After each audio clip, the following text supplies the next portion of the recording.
आपण पाहत होतो की how the centre is powerful than the state. त्याच्यामधले आपण 3 पॉईंट्स पाहिले होते. आता आपण पुढचा पॉईंट पाहणार आहोत, नॅशनल इमर्जन्सी, आर्टिकल 352 खाली. According to Article 352, if the President is satisfied that a grave emergency exists whereby the security of India threatened whether by war or external aggression, underline करा याला, or armed rebellion. पहा, कधी कधी अचानक अंतर्गत बंडाळी होते किंवा एखादं युद्ध घोषित होतं किंवा मग आपल्या स्टेटमध्येच काहीतरी बंडखोरी माजते, त्यावेळेस स्टेटची जी शांतता आहे ती भंग पावते.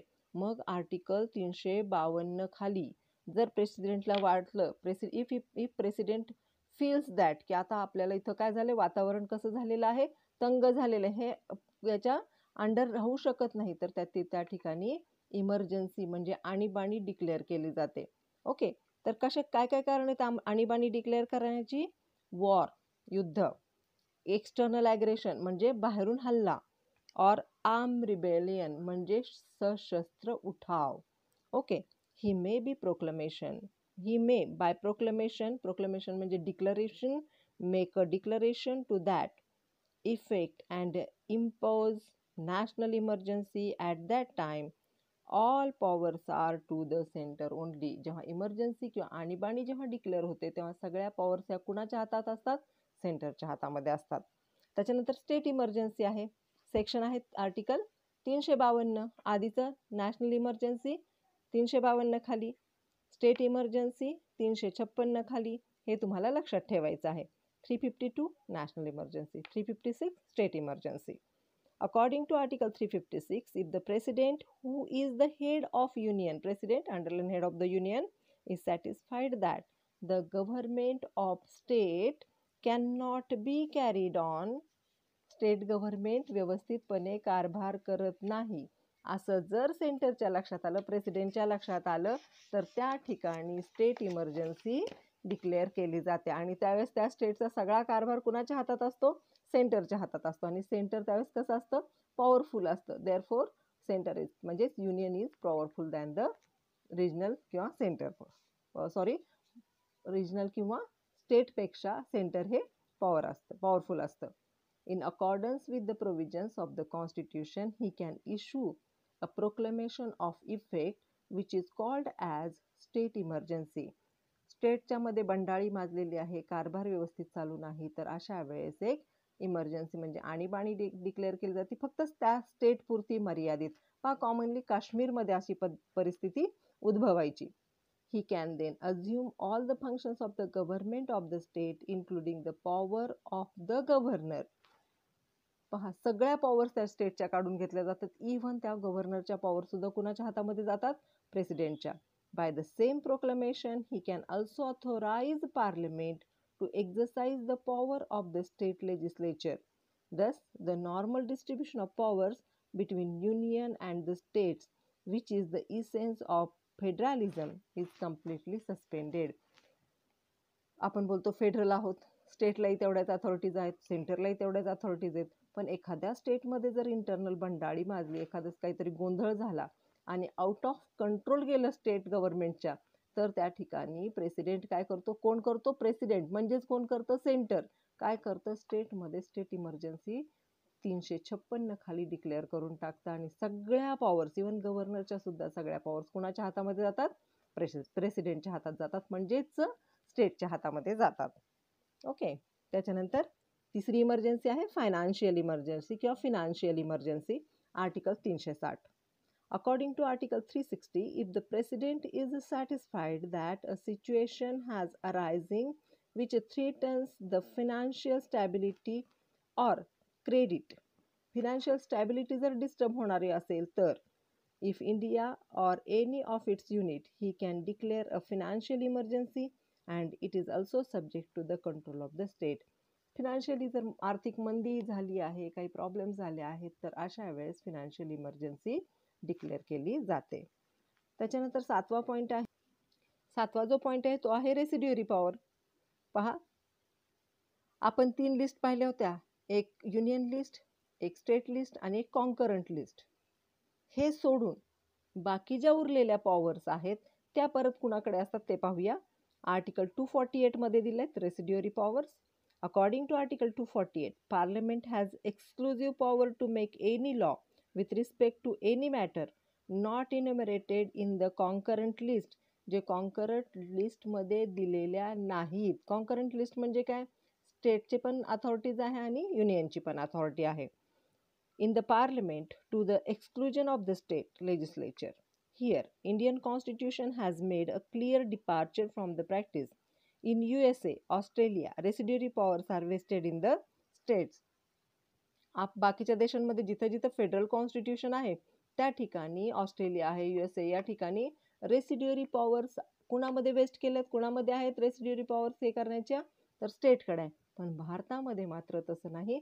रेसिड्युअरी powers are exercise by only the centre. म्हणून सेंटर इज पॉवरफुल.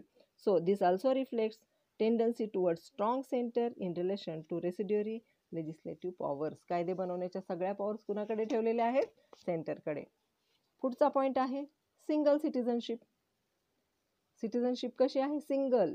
आपण महाराष्ट्रीयन आहोत, याच्यासाठी आपल्याला काही आधार कार्ड वगैरे काही लागतं का? नाही. We are Maharashtrian. आपलं काही ओळखपत्र आहे का? महाराष्ट्रीयन म्हणून नाही. आपलं ओळखपत्र काय? इंडियन. आपल्याकडे एकच सिटिझनशिप आहे की मी भारताचा नागरिक आहे, मी महाराष्ट्राचा नागरिक आहे, मी काश्मीरचा नागरिक आहे, मी आंध्राचा नागरिक आहे, असं आपण बोलत नाही. आपण कुणाचे नागरिक आहोत? फक्त एकट्या भारताचे. We are the Indian citizen. म्हणून फक्त सिंगल सिटिझनशिप आहे. There is only one citizenship under the constitution, the Indian citizenship. There is no state citizenship. No matter is what state is reside. Thus in India, the states have no separate citizenship. Underline kara. The states have no separate citizenship of their own.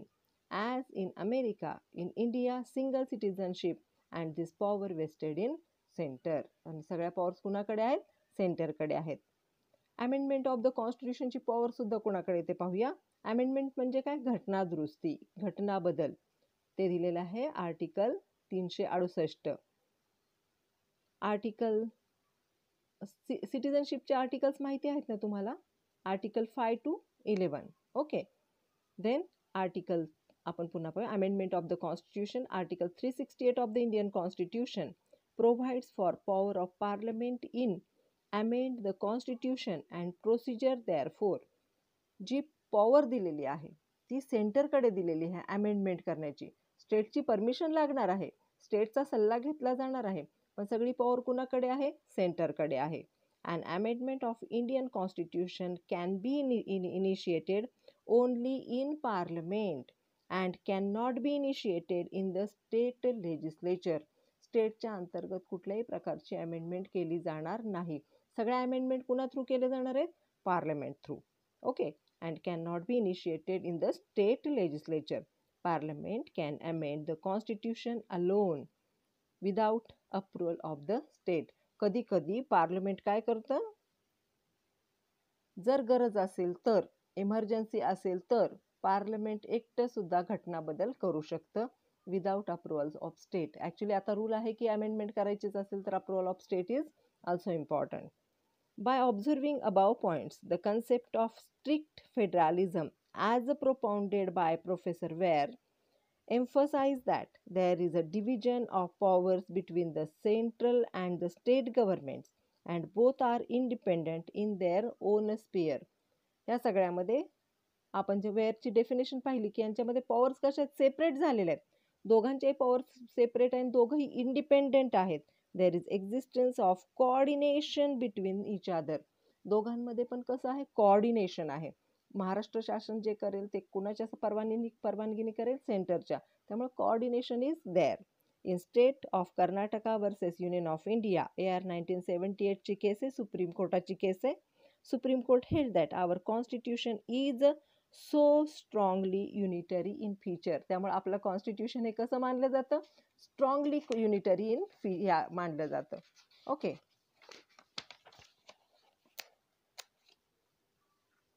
But in SR Bommai versus union of India AR 1994 ची case आहे, supreme कोर्टाची case आहे 1918 नंबरची. Supreme Court has developed a more balanced approach to Article 356. Justice Ahmadi हे एक justice होते. त्यांनी काय डिस्क्राईब केलंय? Describe the Indian constitution as a quasi federal. फार विचारपूर्वक त्यांनी काय केलंय? जरी आपलं सगळं काही सेंटरकडे खूप पॉवर्स आहेत, पण असं नाही की स्टेटला पूर्ण डॉमिनेटिंग आहे. स्टेटकडे पण काही पॉवर्स आहेत. त्यामुळे आपलं जे कॉन्स्टिट्यूशन हे कसं आहे? कॉसी फेडरल आहे. Because it is a mixture of unitary and federal elements. दोघांचंही मिक्सचर झाले, दोघांचंही मिक्सिंग आहे ते. In short, it may be calculated that, काय कॅल्क्युलेशन निघतं याच्यातून? The constitution of India neither purely federal nor purely unitary. आपले जे कॉन्स्टिट्यूशन मेकर होते त्यांनी आपल्याला सगळ्याच पॉवर सेंटरकडे दिल्या असं नाही. काही पॉवर स्टेटकडे पण आहेत. दोघांनाही किंमत आहे. त्यामुळे आपलं जे कॉन्स्टिट्यूशन हे प्युअरली युनिटरी पण नाही आणि प्युअरली फेडरल सुद्धा नाही. So it is the combination of both. Indian constitution is mainly federal with unique safeguards for enforcing national unity and growth. स्टेटला अथॉरिटीज आहेत. काय सांगितलेलं आहे? Indian constitution is mainly federal. Indian constitution कशी आहे? Mainly फेडरलच आहे. With unique safeguards. पण सेफगार्ड कुठे ठेवलेले आहेत? तर सेंटरकडे ठेवलेले आहेत. कुठल्याही स्टेटने अचानकच वावगं वागून, चुकीचं वागून सगळ्या पॉवर्स हातात घेता येणार नाहीत. बाकीच्या सगळ्या पॉवर्स कुणाकडे ठेवल्यात? सेंटरकडे. म्हणजे ॲज अ कमांडर बाकीच्या स्टेटवर ॲज अ कमांड केलं जाते, पण त्यांच्यामध्ये कोऑर्डिनेशन आहे. म्हणून आपलं स्टेट कसं आहे? Indian constitution is mainly federal with unique safeguards for enforcing national unity and growth. National unity त्याच्यामुळे टिकून राहणार आहे, इंटिग्रिटी त्यामुळे टिकून राहणार आहे, आपण एक आहोत याची भावना त्यामुळे टिकून राहणार आहे. ओके, आता आपण पाहणार आहोत differences between the federalism of US and India. US आणि इंडियाच्या फेडरलिझममध्ये काय फरक आहे बरं? काय आहे? There are certain differences that exist between the federalism of US and India. These differences have been created by the architects of the Indian Constitution. Architects म्हणजे अभ्यासक. The US Federation is very strong and more rigid as envisaged in their constitution by its leader. US ची constitution ही totally federal आहे. फेडरलिझमचा उत्कृष्ट नमुना आहे. Federalism म्हणजे काय? Federal state म्हणजे काय? पॉवर्स या सेंटरच्या आणि स्टेटच्या हातात सुद्धा तेवढ्याच पॉवर्स आहेत. स्टेटकडे पण सिटिझनशिप आहे, युनियनकडे पण सिटिझनशिप आहे. So it is more federal than unitary in character, whereas India is more unitary than federal, and we can even say that it is quasi-federal state. पहा, कॉन्स्टिट्यूशन ऑफ US कशी आहे? It is more federal than unitary. आणि भारताची constitution कशी आहे? More unitary than federal. ह्या difference लक्षात ठेवायचा आहे. म्हणून आपण काय बोलतो? Quasi federal, as like as federal. पाहता त्याचे पॉईंट्स पाहूया.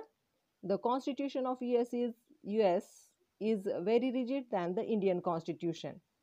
The Constitution of US is very precise and rigid, running into only a few pages. फार कमी पानांची आहे कॉन्स्टिट्यूशन, पण फार रिजिड आहे, फार तत्वपूर्ण आहे, फार काय म्हणतात सारखी अमेंड करता येत नाही. Whereas the Constitution of India is very bulky, containing as many as 22 parts, 295 articles and 10 schedules. आता ते वाढलेले, ते मी तुम्हाला आधीच सांगितलेलं आहे. Since the US Constitution is very rigid, the provisions meant for amending the Constitution are also very rigid. त्यांच्याकडे फार ताठर भूमिका आहे. त्यांची कॉन्स्टिट्यूशन बदलणं किंवा अमेंडमेंट करणे फार सोपं नाही. And more formal. The US Constitution has been amended only 27 times. Underline करा, USची कॉन्स्टिट्यूशन ही 27 वेळा घटना दुरुस्ती झालेली आहे फक्त. Whereas the Indian Constitution, which came into force in year 1950, has been amended 94 times. Therefore, it is easy to amend the Indian Constitution. इंडियाची constitution सहज amend करता येते. त्याचे रूल्स आपण पाहणारच आहोत पुढे. The US has president form of government. India has a parliamentary form of government. हा difference आहे. In the US, the president is the head of the state. Underline करा, US आणि president. So his government is popularly referred as a presidential form of government. प्रेसिडेंटच्या हातामध्ये सगळं काही आहे तिथे. India on the other hand has a parliamentary form of government. आपल्याकडे parliament म्हणजे दोन्ही हाऊसेस, राष्ट्रपती या सगळ्या, प्रेसिडेंट, प्राईम मिनिस्टर या सगळ्यांच्या सल्ल्याने जे काही व्हायचं ते होतं. अमेरिकेत मात्र प्रेसिडेंट हा हेड असतो.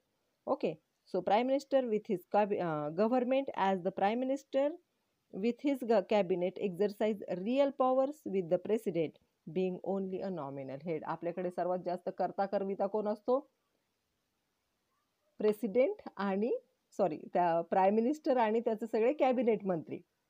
आणि अमेरिकेत मात्र सगळ्या अथॉरिटीज कुणाच्या हातात असतात? प्रेसिडेंटच्या हातात असतात. आपल्याकडचा प्रेसिडेंट हा फक्त कसा असतो? सयाजीराव, सह्या करण्यापुरता. ओके, इथे मात्र बऱ्याच वेळा प्राईम मिनिस्टर आणि त्याचे कॅबिनेटचे मंत्री जे काही रन करतात, याच्यावर येतात, राज्यावर येतात, निवडून येतात, ते सगळा कारभार करत असतात. The president of US holds office for a period of 4 years while the Indian Prime Minister holds power for 5 years as long as his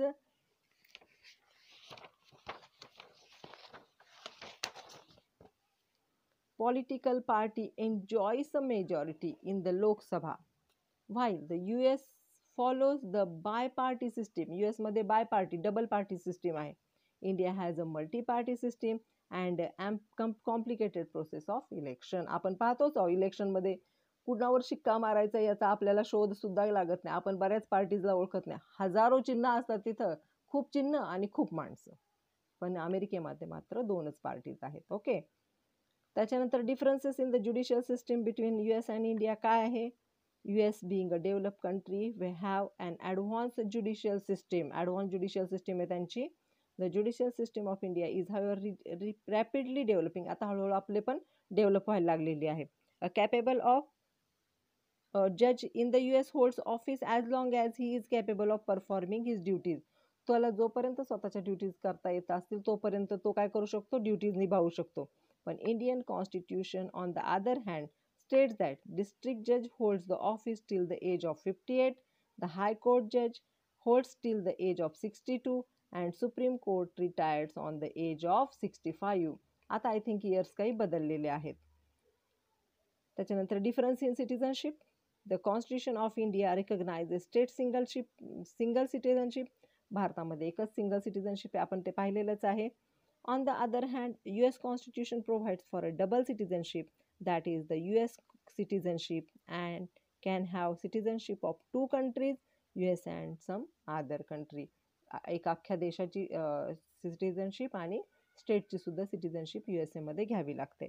There are certain features of federalism with the common of both India and the USA. On the other hand, India and the USA differ in many aspects related to the federal characteristics of in their constitution. बरेचसे features similar आहेत, बरेचसे features आहेत different आहेत. अशा प्रकारे या दोघांच्या कॉन्स्टिट्यूशनमध्ये काही सिमिलॅरिटीज आहेत, काही डिफरन्सेस आहेत. And here is the end of your first module. Okay, thank you.